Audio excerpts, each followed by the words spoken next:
FBI agents have shot and killed a man in Utah during a raid in his home on Wednesday morning after he allegedly threatened to assassinate President Joe Biden, and federal prosecutors targeting Donald Trump. Now, this was an individual who had been investigated beginning in April of this year, although he had been putting out some pretty terrible threats against Biden and Democrats beginning late last year in 2022.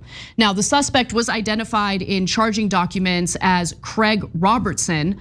On Monday, Robertson allegedly made a threat referencing Biden's trip to Utah this week, saying he needed to prepare his camouflage and sniper rifle. FBI officials say that they've been investigating this man since April of this year, and that the US Secret Service was notified by the FBI about this man and his threats in June of this year. The time is right for a presidential assassination, he had written. First Joe, then Kamala. Authorities say Robertson wrote in a September 2022 Facebook post included in the filings.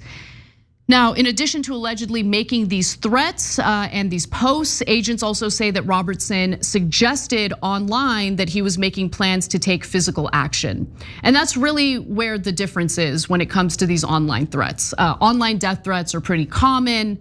But once an individual gets specific about what they're gonna do, how they're gonna do it, what kind of weapons they're gonna use, that will typically alert federal authorities, and that's certainly what seems to have happened here. So according to court documents, Robertson posted online saying, "I hear Biden is coming to Utah, digging out and cleaning the dust off my M24 sniper rifle. Welcome, buffoon in chief." The FBI also said that Robertson allegedly did own a sniper rifle and the suit that he referenced in that quote. In his most recent post, Robertson stated that he had a dream about seeing Joe Biden's body in a dark corner of a DC parking garage with his head severed and lying in a huge puddle of blood. He adds, "Hurrah." So obviously this guy had some severe issues. And he had this disdain and just utter hatred for Joe Biden. Listen, I obviously have some issues with the Biden administration strategy in accomplishing the policies we want. But even if I were a Republican, even if I were a conservative, even if I were part of Team MAGA, the idea that Joe Biden of all people is horrible enough to warrant wanting to murder him is just absolute lunacy to me, absolute lunacy. I mean, it's crazy how many people we have in the country right now who are struggling with severe mental health issues. And to make the issue worse, the political discourse in the country, and more importantly, the kind of propaganda and fear mongering that you see in the media, doesn't help the situation at all. And this man was shot and killed by FBI agents who showed up at his home in order to conduct this raid. You know, I don't know if the situation would have been better if he got the mental health care he needed. I don't know how much of an impact, right-wing propaganda had on this man.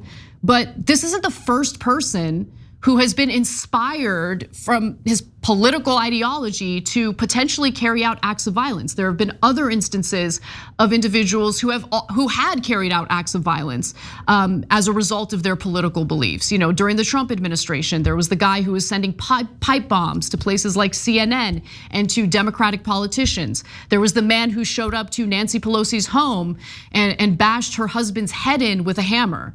This era of political violence is absolutely unacceptable.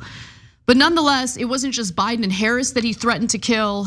We do have some more details. Robertson's alleged threat to New York prosecutor Alvin Bragg included calling him a political hack linked to George Soros and plotting to assassinate him in a parking garage, the charging document said. I mean, gee, I wonder where he gets the idea that, Alvin Bragg is super dangerous. He's funded by George Soros and there's some sort of crazy conspiracy. Now, to be clear, George Soros did donate money to the campaigns of more liberal or progressive prosecutors. That's not the point that I'm trying to draw attention to.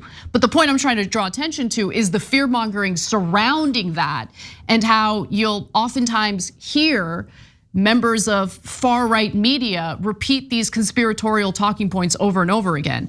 Robertson had intent to kill at a minimum DA Bragg and President Joe Biden, according to the charging documents. But the charging documents said that Robertson mentioned many other politicians, including New York Attorney General Letitia James, US Attorney General Merrick Garland, and California Governor Gavin Newsom.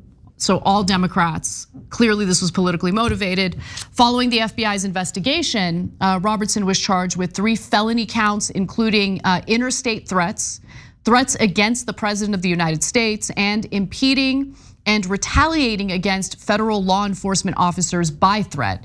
And the FBI was serving a warrant at his residence today when he was reportedly shot and killed. But the events leading up to that shooting at this moment have not been disclosed and are unclear. So that's why I'm not giving you details. We don't have them at the moment. We want to make sure that the details that do come out are accurate before we share them with you. And finally, in a statement, the FBI said it is reviewing an agent-involved shooting, which occurred around 6:15 a.m. on Wednesday, August 9th, 2023 in Provo, Utah. The incident began when special agents attempted to serve arrest and search warrants at a residence. The suspect or subject is deceased, the FBI said. So if we learn more details about this, we'll certainly share them with you. But yet another story involving an individual who is threatening political violence and certainly had the weaponry to prove that he could carry out that attack if he so wanted to. Thanks for watching The Young Turks, really appreciate it. Another way to show support is through YouTube memberships. You'll get to interact with us more. There's live chat emojis, badges. You've got emojis of me, Anna, John, JR. So those are super fun. But you also get playback of our exclusive member-only shows and specials right after they air.